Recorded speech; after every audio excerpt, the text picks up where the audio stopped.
of the interesting things about our current political scene is the increasing emphasis on money. My father often said that we're living at the end of an age. It's the age of statism, the end of humanism. The reason he said we're at the end of that age is because it was so obviously failing. The educational system is failing, our legal system is failing, and perhaps most noticeably, our monetary system is failing. In 1982, he wrote a book. He originally titled it The Roots of Inflation.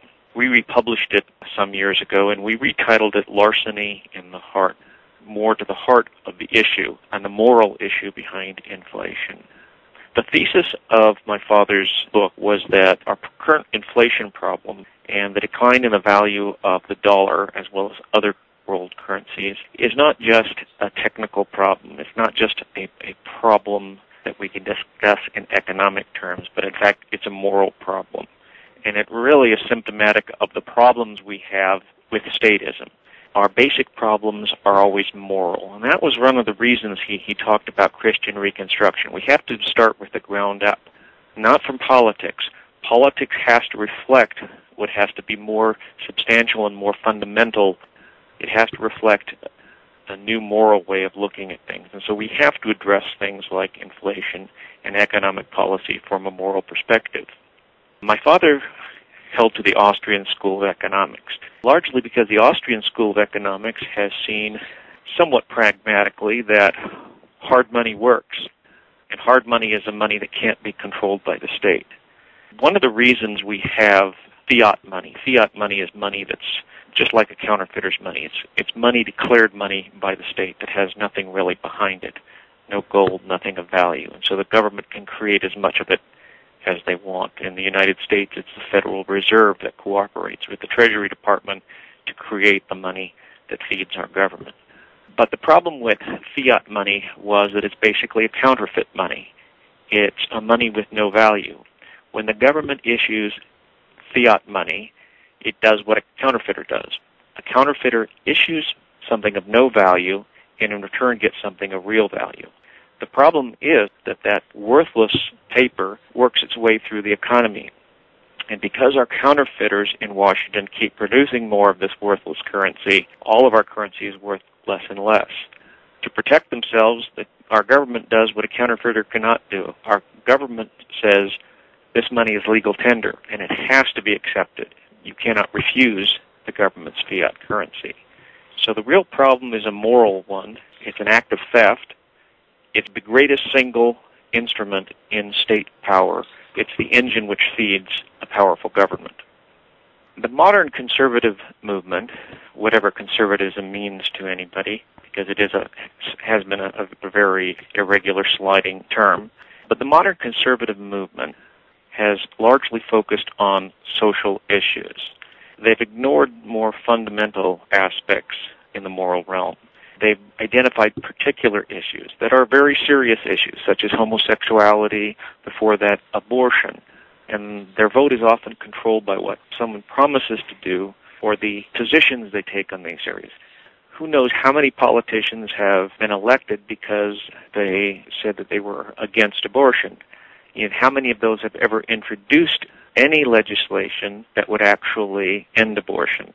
It's really a cruel joke, the people who vote that way, because these politicians are not doing what they're promised to do. It's a mechanism of getting into power. And in fact, they know they're not going to do anything about it.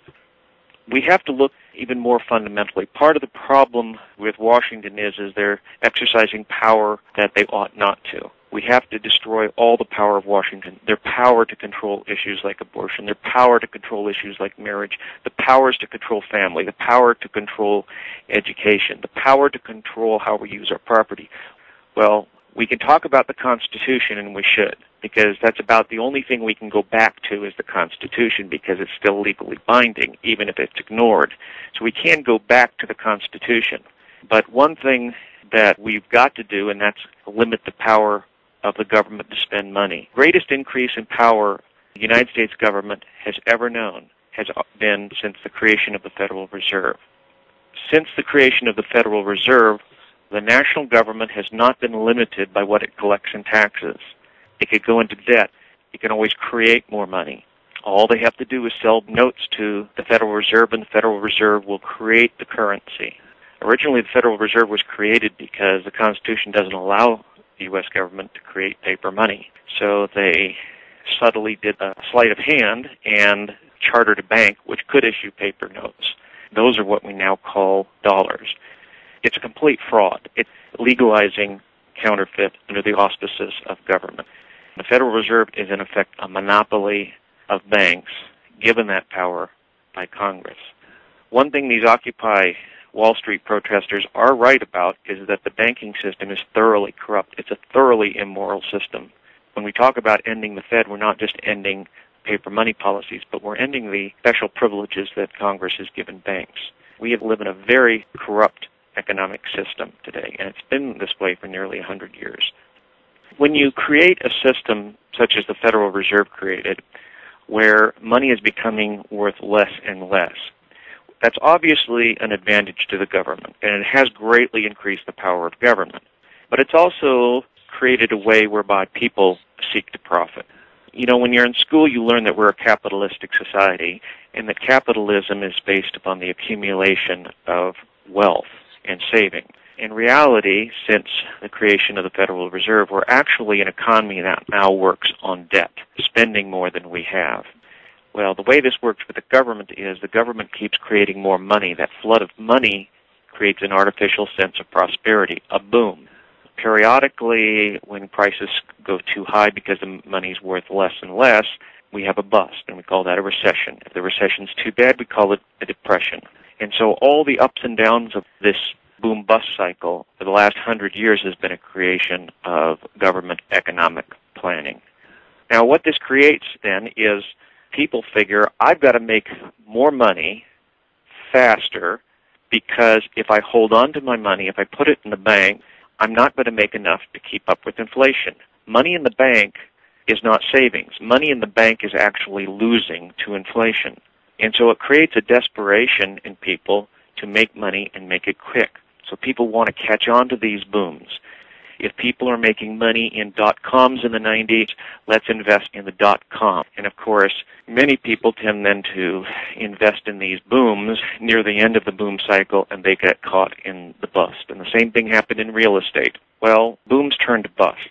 And when the bust hit, obviously a lot of people were caught with real estate that they owed more on than they could now sell it for. But this is what happens. And a lot of it's because people are desperate to hang on to their wealth. They figure they have to be extra bold. And they often misjudge because they're not really in control of the economy. The system is. The Federal Reserve is. The Federal Reserve policy. The banks are more in charge. It creates this idea that I have to get ahead by debt. I have to get ahead by doing things that really don't involve increasing wealth, because work is for the purpose of increasing wealth. And when an economy shifts from the idea that I get ahead by creating something of value to I just invest my money in something that's going to go boom and increase my dollar assets, then what we've done is we've taken the emphasis away from real work, real productivity, and savings to speculation. And we live in a highly speculative economy, and that's why it's so fragile. Many people today are guilty of covetousness in desiring to get ahead without working. And many people are also desperate to hang on to their assets. And the only way they know is to play the game as they've come to understand it. And a lot of people like this inflation game because they think they're going to win. When you read the prophets, when the prophets condemned both Israel and Judah, a lot of what they condemned them for was the business practices. It was to the net effect that your business practices impoverish people. You're destroying the poor. You're dispossessing the people of their land and their homes. They were condemned for these, wicked acts. Of all the things they could have condemned them for, these people were involved in Baal worship. God's covenant people were involved in worshiping idols, and yet the prophets invariably would mention business practices, because thou shalt not steal is very essential to the whole fabric of society. And when you have a society that's based on theft, as our very currency is, then everything's going to reflect that immoral basis. That's what we have today. Because we believe God's on the throne, a covetous society, one based upon theft, is going to have a crash landing.